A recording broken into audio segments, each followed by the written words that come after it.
Labis po ngayon ang pagsisisi ng isang lalaki nagde-deliver ng tubig na naaresto sa Caloocan City matapos niya magtangkang gahasain ang isang dalagang naiwang mag-isa sa bahay kung saan siya naghatid ng in-order na tubig. Balitang hatid ni Ian Cruz.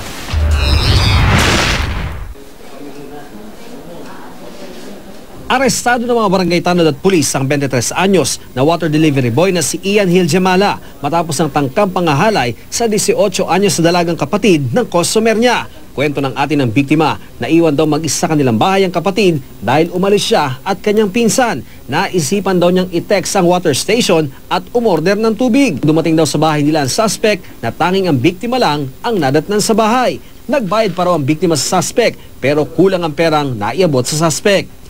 Kaya bumalik daw ang biktima sa loob ng bahay para kumuha ng pera. Kumuha lang po siya ng 5 piso kasi kulang po yung perang dala niya. Nasa taas po yung wallet niya. Kaya sumunod po. Kinaladkad daw po siya sa CR. Tapos sinuntok daw po siya sa tiyan tsaka sa muka. Ang mga kapitbahay agad daw naghinalang may nangyayaring masama kaya sila na ang tumawag ng tanod at pulis. Maya may sumisigaw na malakas. Tapos pahina siya ng pahina. Nagulat na kami bakit nawala na yung sigaw niya at hindi lumalabas yung deliver boy. Doon na kami nagkutob na may nangyayari doon. Agad namang naaresto ang suspect at hindi na ituloy ang pangahalay. Labis ngayon ang pagsisisi ng suspect. Nakakakit lang po. Dala po ng akit.